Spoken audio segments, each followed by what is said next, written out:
Organic chemistry जो chapter का नाम है अपने यूं आपके एनसीईआरटी का चैप्टर नंबर 12 है क्लासिफिकेशन एंड नॉमेनक्लेचर। थोड़ा बहुत आपने 10th में पढ़ रखा है नॉमेनक्लेचर के बारे में, बट यहाँ पे अपने को बहुत ज़्यादा लार्ज स्केल पे पढ़ना है। नॉमेनक्लेचर में कौन कौन से मेथड्स आते हैं उन सारों को पढ़ना। सबसे पहले बात करते हैं ऑर्गेनिक केमिस्ट्री है क्या, या पढ़ते क्या है ऑर्गेनिक केमिस्ट्री में।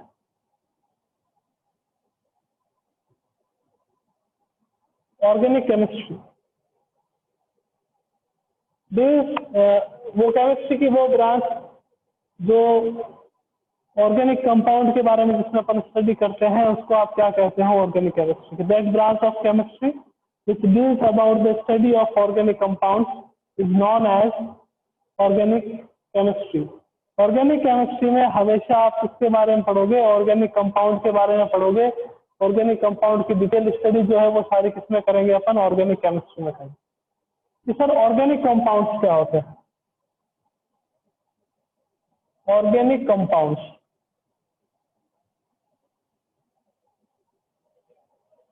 ऑर्गेनिक कंपाउंड क्या होता है, देखिएगा कि कार्बन जो है वो अपना ऑक्टेट कंप्लीट करने के लिए elements like hydrogen, oxygen, nitrogen, sulphur इनके साथ रिएक्शन करता है, यानी कि इसके साथ कोवेलेंट बॉन्ड का फॉर्मेशन करता है। कार्बन की मैं अगर बात करूं तो कार्बन जो है वो आपको पता है कॉन्फिगरेशन होता है 1s2 2s2 2p2, यानी कि वैलेंस शेल में आपके पास क्या है 4 इलेक्ट्रॉन्स है। तो ये अपना ऑक्टेट कंप्लीट करने के लिए कुछ दूसरे एलिमेंट्स के साथ रिएक्शन करके कंपाउंड का फॉर्मेशन करता है। उस कंपाउंड को आप क्या कहते हो, ऑर्गेनिक कंपाउंड कहते हैं। तो ऑर्गेनिक कंपाउंड की जो स्टडी है वो किसमें करी जाती है, ऑर्गेनिक केमिस्ट्री में। ऑर्गेनिक केमिस्ट्री में। और फादर ऑफ ऑर्गेनिक केमिस्ट्री की बात करें अगर तो वो आपके पास कौन था, Berzelius. Father of organic chemistry Berzelius. Berzelius ने एक ऑर्गेनिक कंपाउंड के बारे में एक थ्योरी दी, उस थ्योरी को अपन कहते हैं वाइटल फोर्स थ्योरी। क्या थी वाइटल फोर्स थ्योरी? क्या अकॉर्डिंग टू बर्जीलियस जितने भी आपके पास ऑर्गेनिक कंपाउंड्स हैं उनका फॉर्मेशन लिविंग ऑर्गेनिज्म में होता है, यानी कि आप लेबोरेटरी में ऑर्गेनिक कंपाउंड का फॉर्मेशन नहीं कर सकते। जितने भी ऑर्गेनिक कंपाउंड है उनका फॉर्मेशन कहाँ होगा, लिविंग ऑर्गेनिज्म। ये किसने बताया था, उसने वाइटल फोर्स थ्योरी। अब ये जो वाइटल फोर्स थ्योरी है फेल हो गई थी कब, जब एक साइंटिस्ट दूसरा आया था वोहलर। कि सर इसने ऐसा क्या करा कि ये फेल हो गई थी। वोहलर ने लेबोरेटरी में फर्स्ट ऑर्गेनिक कंपाउंड को सिंथेसाइज किया। वोहलर ने फर्स्ट ऑर्गेनिक कंपाउंड को लेबोरेटरी में सिंथेसाइज करा from inorganic salt. Inorganic salt से या इनऑर्गेनिक कंपाउंड से इसने क्या करा, लेबोरेटरी में ऑर्गेनिक कंपाउंड का फॉर्मेशन करा। तो जो वाइटल फोर्स थ्योरी वो फेल हो गई थी, क्योंकि वाइटल फोर्स थ्योरी क्या कह रही थी कि जितने भी ऑर्गेनिक कंपाउंड है उनका फॉर्मेशन कहाँ होता है, लिविंग ऑर्गेनिज्म। लिविंग ऑर्गेनिज्म के बाहर आप ऑर्गेनिक कंपाउंड का फॉर्मेशन नहीं कर सकते। तो ये किसने करा था, वोहलर ने करा। क्या था इसने, अमोनियम साइनेट NH4CNO से यूरिया का फॉर्मेशन करा था। NH2CO NH2। तो सबसे पहले ऑर्गेनिक कंपाउंड था वो कौन सा था, यूरिया, जो लेबोरेटरी में सिंथेसाइज हुआ। तो सर अमोनियम साइनेट कैसे मिला, कि अमोनियम साइनेट अमोनियम सल्फेट की रिएक्शन NH4 का होल ट्वाइस SO4 इसकी रिएक्शन पोटेशियम साइनाइड से कराते हो 2KCNO। इससे क्या मिला आपको, अमोनियम साइनेट। और अमोनियम साइनेट को हीट करने पर आपको क्या मिलता है, यूरिया। तो फर्स्ट एवर ऑर्गेनिक कंपाउंड जिसको लेबोरेटरी में सिंथेसाइज किया गया था वो कौन सा था, यूरिया। NH2CO NH2 तो आप क्या कहते हो, यूरिया कहते हो। फर्स्ट ऑर्गेनिक कंपाउंड जिसका फॉर्मेशन उसके ही कॉन्स्टिट्यूएंट एलिमेंट से किया गया था वो कौन सा था आपके पास, acetic acid. Acetic acid CH3COOH, इसका फॉर्मेशन किसने करा, कोल्बे ने। कोल्बे फर्स्ट साइंटिस्ट था जिसने किसी भी ऑर्गेनिक कंपाउंड का फॉर्मेशन जो है ऑर्गेनिक कंपाउंड का सिंथेसिस जो है वो किससे करा था, उसके ही कॉन्स्टिट्यूएंट एलिमेंट से करा था, वो कौन था, कोलबिन। ऑर्गेनिक केमिस्ट्री की बात करें, ऑर्गेनिक केमिस्ट्री में अपन ऑर्गेनिक कंपाउंड के बारे में डिटेल स्टडी पढ़ेंगे। फादर ऑफ ऑर्गेनिक केमिस्ट्री किसको कहा था, बर्जीलियस को। बर्जीलियस ने कौन सी थ्योरी दी थी, vital force theory. Vital force theory क्या कहती है कि जितने भी आपके पास ऑर्गेनिक कंपाउंड है उनका फॉर्मेशन या उनको सिंथेसाइज ओनली लिविंग ऑर्गेनिज्म में किया जाता है, लिविंग ऑर्गेनिज्म के बाहर उनको सिंथेसाइज नहीं किया जाता। फिर साइंटिस्ट आया था वोहलर। वोहलर ने क्या करा था, इनऑर्गेनिक सॉल्ट से ऑर्गेनिक कंपाउंड का फॉर्मेशन करा था लेबोरेटरी में। तो वाइटल फोर्स थ्योरी क्या हो गई, फेल। तो जो फर्स्ट ऑर्गेनिक कंपाउंड जिसकी डिस्कवरी हुई थी वो कौन था, यूरिया, जो लेबोरेटरी में बना था। फिर acetic acid first organic compound था जिसका फॉर्मेशन उसके ही कॉन्स्टिट्यूएंट एलिमेंट से हुआ, इसमें करा था आपके पास ये कोलबिन। ठीक है, ये आपके पास ऑर्गेनिक केमिस्ट्री का छोटा सा डिस्क्रिप्शन था। आइए आगे चलते हैं। और यूं अगर अपन ऑर्गेनिक कंपाउंड्स की बात करें कि ऑर्गेनिक कंपाउंड्स कहते हैं किसको हैं, तो एक डेफिनेशन मैंने आपको दी थी कार्बन के रिस्पेक्ट में। दूसरी आपके पास क्या आती है कि जितने भी हाइड्रोकार्बन और डेरिवेटिव ऑफ हाइड्रोकार्बन है उसको आप क्या कहोगे, organic compound. Hydrocarbon and derivatives of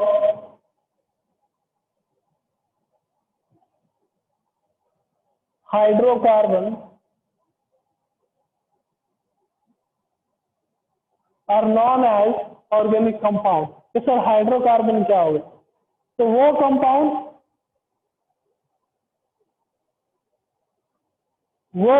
जिसमें ओनली हाइड्रोजन एंड कार्बन हो उसको आप क्या कहते हो, हाइड्रोकार्बन। तो जैसे CH4 carbon and hydrogen, CH3 and CH3 आपके पास carbon and hydrogen, CH2 double bond CH2, तो ये क्या हो गया आपके पास, हाइड्रोकार्बन। हाइड्रोकार्बन डेरिवेटिव कौन से हो गए, आपके पास आ गया CH3OH, CH3CH, तो ये क्या हो गए, हाइड्रोकार्बन डेरिवेटिव जिसमें कोई ना कोई फंक्शनल ग्रुप प्रेजेंट होता है हाइड्रोकार्बन के साथ, तो इसको आप क्या कह देते हो, हाइड्रोकार्बन डेरिवेटिव। ऑर्गेनिक कंपाउंड की एक और डेफिनेशन आ गई। तो ऑर्गेनिक कंपाउंड क्या होते हैं कि जितने भी आपके पास हाइड्रोकार्बन है और डेरिवेटिव्स ऑफ हाइड्रोकार्बन है उसको आप क्या कहते हो, ऑर्गेनिक कंपाउंड्स कहते हैं। इनको अपन क्या कहेंगे, ऑर्गेनिक कंपाउंड्स कहेंगे। तो ऑर्गेनिक कंपाउंड की अगर अपन बात करें तो ऑर्गेनिक कंपाउंड में सबसे मेन एलिमेंट आपके पास क्या होता है, कार्बन। क्यों होता है, आइए देखते हैं उसका रीजन क्या है। कि सबसे पहले बात करें अगर कुछ प्रॉपर्टी है कार्बन की, तो टेट्रावैलेंसी। कार्बन की जो वैलेंसी होती है वो क्या होती है, 4। इसके कारण से ये क्या करता है, ऑर्गेनिक कंपाउंड का फॉर्मेशन करता है। कि सर कैसे, कार्बन की अगर बात करें तो कार्बन का जो एटॉमिक नंबर है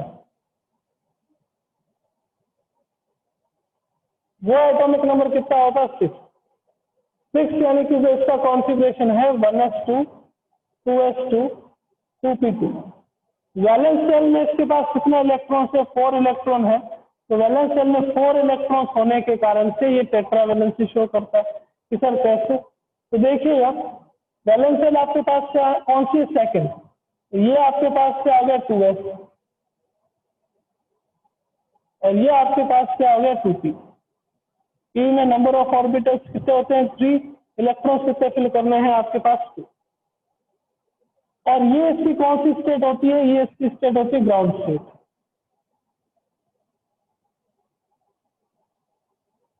एक्साइटेड स्टेट की बात करें, एक्साइटेड स्टेट मीन्स आपने इसको क्या दी है, एनर्जी दी। एनर्जी देते ही जो इलेक्ट्रॉन है वो कहाँ चला जाएगा, हाई एनर्जी लेवल। जैसे इलेक्ट्रॉन यहाँ पे पेड 2s है, तो 2s वाला कहाँ चला जाएगा आपके पास 2p में। ये एक इलेक्ट्रॉन यहाँ 1 2 1 इलेक्ट्रॉन 2 इलेक्ट्रॉन 3 इलेक्ट्रॉन, तो टोटल आपके पास कितने अनपेड इलेक्ट्रॉन हो गए, कि सर टोटल हमारे पास 4 अनपेड इलेक्ट्रॉन हो गए। 4 अनपेड इलेक्ट्रॉन हो गए, यानी कि जो आपके पास कार्बन है वो क्या कर सकता है, 4 कोवेलेंट बॉन्ड का फॉर्मेशन कर सकता है। इसके कारण से इसको अपन क्या कहते हैं, टेट्रावेलेंट कहते हैं। कार्बन की टेट्रावेलेंसी के कारण से ये क्या करता है, ऑर्गेनिक कंपाउंड का फॉर्मेशन करता है। सेकंड प्रॉपर्टी देखिएगा,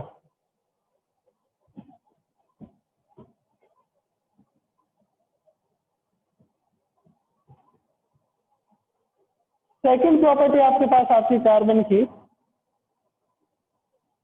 फॉर्मेशन ऑफ मल्टीपल बॉन्ड।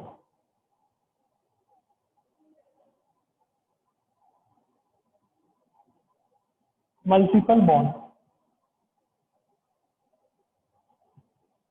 आपके पास जितने भी एलिमेंट्स है, जैसे अपने ग्रुप के फर्स्ट एलिमेंट कि मैं अगर कार्बन की बात करूं, मैं अगर नाइट्रोजन की बात करूं, मैं अगर ऑक्सीजन की बात करूं, तो इनका साइज क्या होता है, बहुत छोटा होता है। साइज छोटा होता है मीन्स उसकी इलेक्ट्रोनेगेटिविटी ज्यादा, अपने ग्रुप में सबसे ज्यादा होगी इलेक्ट्रोनेगेटिविटी। आयनाइजेशन एनर्जी की बात करें तो वो भी क्या रहेगी, सबसे ज्यादा रहेगी अपने ग्रुप में, पर्टिकुलर ग्रुप में। मैं अगर कार्बन ग्रुप के अगर इलेक्ट्रोनेगेटिविटी की बात करूं तो कार्बन की सबसे ज्यादा, आयनाइजेशन एनर्जी की भी बात करें तो कार्बन की सबसे ज्यादा। इधर नाइट्रोजन वाले ग्रुप में बात करें तो नाइट्रोजन की सबसे ज्यादा, और ऑक्सीजन वाले ग्रुप में बात करें तो ऑक्सीजन की सबसे ज्यादा। हाई इलेक्ट्रोनेगेटिविटी हो गई, हाई आयनाइजेशन एनर्जी हो गई। और सबसे बड़ी बात कि इनके पास डी ऑर्बिटल नहीं होते हैं, वैकेंट डी ऑर्बिटल नहीं होते। तो सर वैकेंट डी ऑर्बिटल नहीं होते, इसका मीनिंग, तो मैंने बात करी कार्बन के बारे में, मैंने कहा कार्बन 6 पे आता है, 1s2, 2s2 और 2p2 इसका क्या होता है आपके पास कॉन्फिगरेशन। 1s2, 2s2, 2p2 इनका क्या रहता है कॉन्फिगरेशन। अब आपको पता है कि जब n की वैल्यू, जो n की वैल्यू जब आपके पास 2 हो तो हाईएस्ट सबसेल कौन सी हो सकती है, या तो s हो सकती है या p हो सकती है। इनके पास अभी सबसेल कभी नहीं होगी, यानी कि वैकेंट डी ऑर्बिटल्स इनके पास अवेलेबल नहीं होते हैं।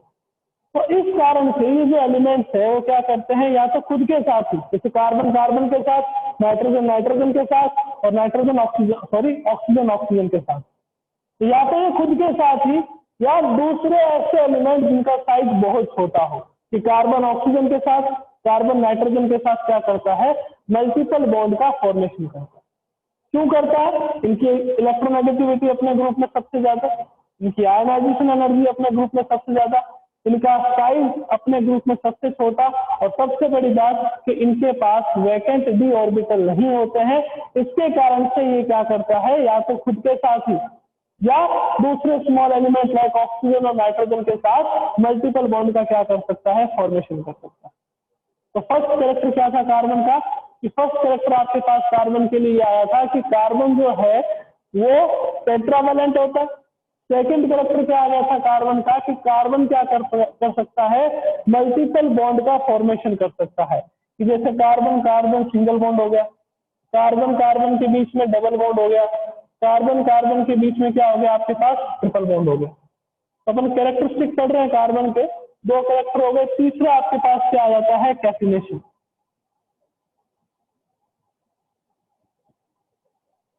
आपको पता होगा कि कार्बन में कैटिनेशन की एक यूनिक टेंडेंसी होती है, ये आपने क्लास 10th में भी पढ़ा था। कैटिनेशन का मीन्स क्या हो गया, कि लॉन्ग चेन का फॉर्मेशन कर सकता है कार्बन एटम। तो थर्ड प्रॉपर्टी आपके पास यहाँ क्या आ जाती है, कि जो कार्बन एटम है वो क्या कर सकता है, लॉन्ग चेन का फॉर्मेशन कर सकता है। ठीक है। फोर्थ अगर बात करें इनके स्ट्रक्चर की, कि कौन कौन सी आपके पास इनमें स्ट्रक्चर प्रेजेंट होती है, तो उसके लिए मैंने आपको पहले एक बार हाइब्रिडाइजेशन एक्सप्लेन करा था कि हाइब्रिडाइजेशन क्या होता है। इनऑर्गेनिक में अब आएगा, बट अपन ने इलेक्ट्रोनेगेटिविटी जो पढ़ा था पीरियोडिक टेबल का, तो उसमें मैंने आपको हाइब्रिडाइजेशन के बारे में कुछ बताया था। ये आपको पता है कि जनरली जो बॉन्ड है वो 3 टाइप के होते हैं। एक आपके पास कौन सा बॉन्ड आता है, सिंगल बॉन्ड। एक आपके पास कौन सा बॉन्ड आता है, डबल बॉन्ड। और एक आपके पास कौन सा बॉन्ड आता है, triple bond. Single bond, double bond, और आपके पास कौन सा बॉन्ड रहता है, ट्रिपल बॉन्ड। तो single bond, double bond, triple bond हो तो उसमें जो दूसरे जो बॉन्ड्स होते हैं वो कौन से होते हैं, एक तो सिग्मा बॉन्ड होता है, दूसरा कौन सा होता है, पाई बॉन्ड। अगर मैं सिंगल बॉन्ड की बात करूं तो उसमें आपके पास 1 सिग्मा बॉन्ड रहता है, 1 सिग्मा बॉन्ड। एक सिंगल बॉन्ड में एक आपके पास क्या रहेगा, सिग्मा बॉन्ड। एक आपके पास अगर डबल बॉन्ड हो तो उसमें 1 सिग्मा एंड 1 पाई बॉन्ड रहता है, 1 सिग्मा एंड 1 पाई बॉन्ड रहता है। एक ट्रिपल बॉन्ड हो तो उसमें क्या होगा, आपके पास 1 sigma and 2 pi bonds are present, 1 sigma and 2 pi bonds are present. अब ये इनका फॉर्मेशन कैसे होता है सर? सिग्मा बॉन्ड को सिग्मा बॉन्ड क्यों कहते हैं, पाई बॉन्ड को पाई बॉन्ड क्यों कहते हैं, क्या रीजन है इसके? तो इसके रीजन की मैं अगर बात करूं कि क्या रीजन है, तो थोड़ा सा यहाँ पे मैं आपको एक्सप्लेन कर देता हूं कि आपको पता है पी ऑर्बिटल की शेप कौन सी होती है, डम्बल शेप। पी ऑर्बिटल की शेप कौन सी होती है, डम्बल शेप। ये मान लीजिए कि आपके पास पी एक्स है, ये आपके पास पी वाई है, और ये आपके पास क्या है, पी जेड। ये पी एक्स, ये आपके पास पी वाई, और ये आपके पास पी जेड है। एग्जाम्पल समझा रहे, थोड़ा सा ध्यान रखिएगा, नहीं समझ आए तो पूछ लेना आप मेरे को। पी एक्स है, पी वाई है, और आपके पास पी जेड। मैंने कहा मेरे पास फ्लोरीन का आइटम है, फ्लोरीन के लिए कॉन्फ़िगरेशन क्या लिखेंगे, 1s2 2s2 और 2p5। पी में कितने इलेक्ट्रॉन के सर, 5। 2 इलेक्ट्रॉन्स यहाँ फिल कर दिए, एक क्लॉकवाइज एक एंटी क्लॉकवाइज। 2 इलेक्ट्रॉन यहाँ फिल कर दिए, एक क्लॉकवाइज एंड एक एंटी क्लॉकवाइज। और एक इलेक्ट्रॉन आपके पास कहाँ आ गया, एक इलेक्ट्रॉन आपके पास आ गया पी एक्स में, यानी कि एक इलेक्ट्रॉन आपके पास यहाँ आ गया पी एक्स। मैंने कहा मेरे को F2 मॉलिक्यूल चाहिए, F2 मॉलिक्यूल। F2 मॉलिक्यूल का मतलब क्या होगा कि एक फ्लोरीन का आइटम दूसरे फ्लोरीन के आइटम के जो ऑर्बिटल्स होंगे उसके साथ ओवरलैपिंग करेंगे। ओवरलैपिंग करेंगे मीन्स ये आपके पास दूसरे फ्लोरीन का पी एक्स, पी वाई और आपके पास पी जेड, इसमें 2 इलेक्ट्रॉन, इसमें 2 इलेक्ट्रॉन्स और इसमें 1 इलेक्ट्रॉन। अब अगर बात करूं यहाँ पे, इसको ऑक्टेट पूरा करने के लिए अपना एक इलेक्ट्रॉन की और रिक्वायरमेंट है, इसको भी अपना ऑक्टेट पूरा करने के लिए एक इलेक्ट्रॉन की और रिक्वायरमेंट है। तो दोनों आपस में क्या करेंगे, ओवरलैपिंग करेंगे। ये जो पी एक्स वाले हैं ओवरलैपिंग करेंगे आपस में, ओवरलैपिंग करेंगे एक क्लॉकवाइज और एक एंटी क्लॉकवाइज। अब जो ये ओवरलैपिंग हो रही है वो ओवरलैपिंग कहाँ हो रही है, ये एक्सिस है, ये एक्सिस के साथ है, तो सेंटर की जो एक्सिस है उसी के साथ हो रही है, यानी कि पी एक्स और पी एक्स आपस में मिले, ऐसे ओवरलैपिंग हो रही है। तो अगर जब ऐसे ओवरलैपिंग हो, along the centre of the axis overlapping हो, तो हमेशा सिग्मा बॉन्ड का फॉर्मेशन होता है। अगर overlapping along the centre of the axis हो तो हमेशा कौन सा बॉन्ड का फॉर्मेशन होगा, सिग्मा बॉन्ड का, जैसे F2 मॉलिक्यूल में हो रहा है। अगर पी जेड और पी जेड होते तो ओवरलैपिंग कैसे हो जाती है, ऐसे तो भी कौन सा बॉन्ड होता है, सिग्मा बॉन्ड।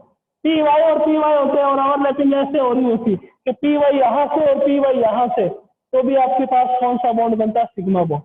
तो कभी भी ओवरलैपिंग अगर along the centre of the axis हो रही है तो किसका फॉर्मेशन होता है, सिग्मा बॉन्ड का। तो सिग्मा बॉन्ड कैसे बनते हैं वो मैंने आपको बताया, कि सर पाई कैसे बनते हैं वो बताइए। आइए देखिए कि पाई बॉन्ड का फॉर्मेशन कैसे होता है।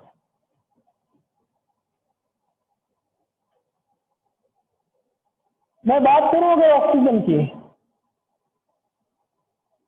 ऑक्सीजन का एटॉमिक नंबर है 1, 1s2 2s2 और 2p4, इसका क्या होता है कॉन्फ़िगरेशन, 1s2 2s2 2p4 आपके पास ऑक्सीजन का क्या रहता है, कॉन्फ़िगरेशन रहता है।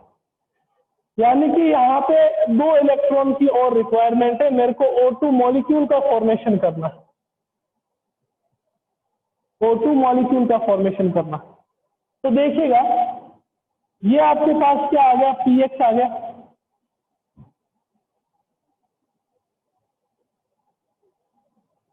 ये आपके पास पी वाई आ गया, और ये आपके पास पी जेड आ गया। यहाँ 1 इलेक्ट्रॉन, यहाँ 2 इलेक्ट्रॉन और यहाँ आपके पास 1 electron, P X, P Z और पी वाई। दूसरा ऑक्सीजन एटम लेता हूं मैं,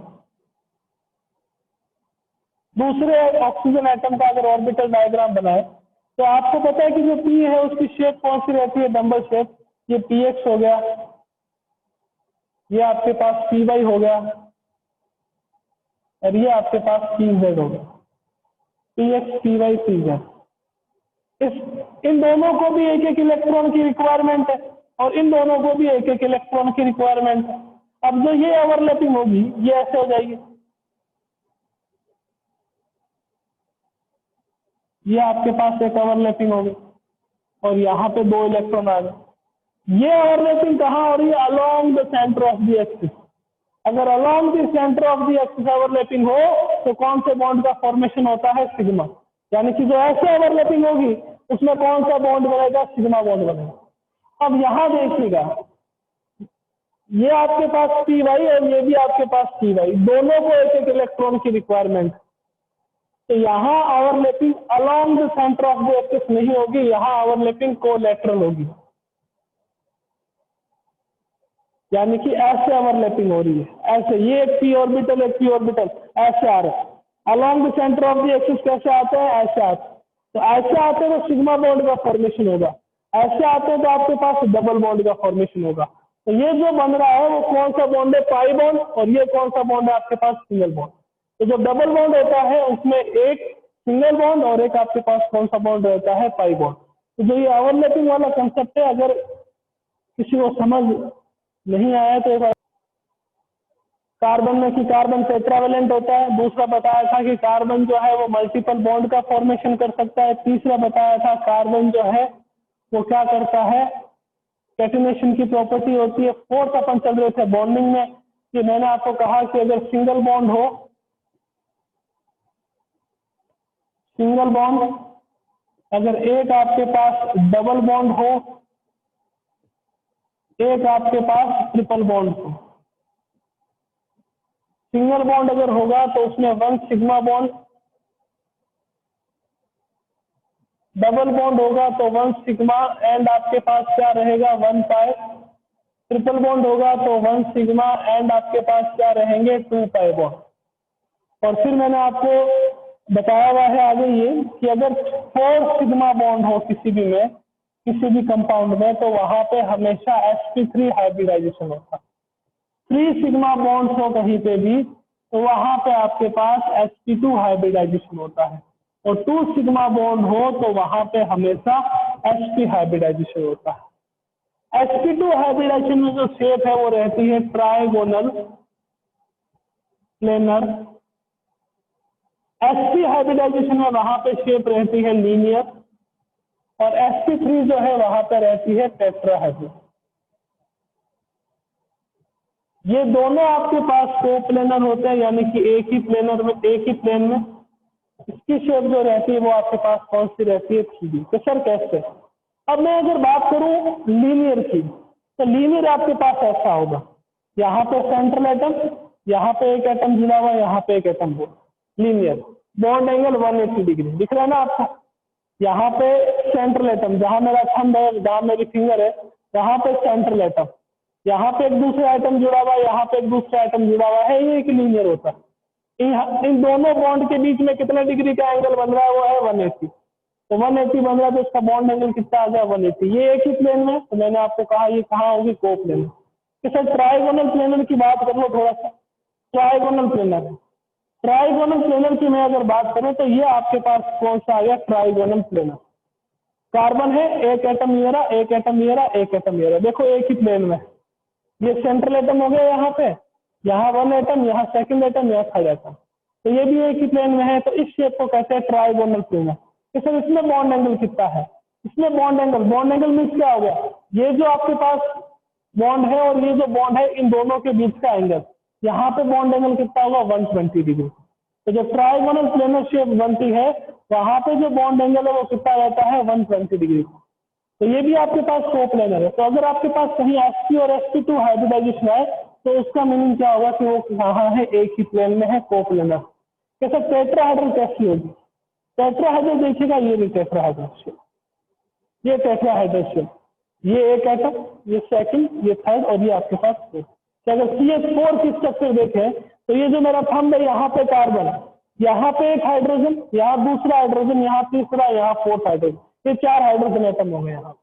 अब ये तीनों तो एक ही प्लेन में, पर ये hydrogen out of the plane में, देखो ये आउट ऑफ द प्लेन, तो इसके कारण से इसको कहते हैं कि ये कोप्लेनर नहीं है, ये आपके पास 3D स्ट्रक्चर, 3D स्ट्रक्चर होती तो बोर्ड पे ढंग से नहीं बता सकता था। अब जैसे कल बात चल रही थी कि सर ये एक तो वेज वाला होता है, एक डैश वाला होता है, तो जो अपन आइसोमेरिज्म पढ़ेंगे उसमें मैं आपको बताऊंगा कि वेज और डैश कैसे लिखते हैं। दोनों यदि टेट्राहेड्रल स्ट्रक्चर उसको ऐसे देख लीजिए, ये कार्बन थंब, ये एक हाइड्रोजन, ये दूसरा हाइड्रोजन, ये तीसरा हाइड्रोजन, ये चौथा हाइड्रोजन। जैसे डायमंड की स्ट्रक्चर होती है, डायमंड में कौन सी स्ट्रक्चर रहेगी, टेट्राहेड्रल वाली।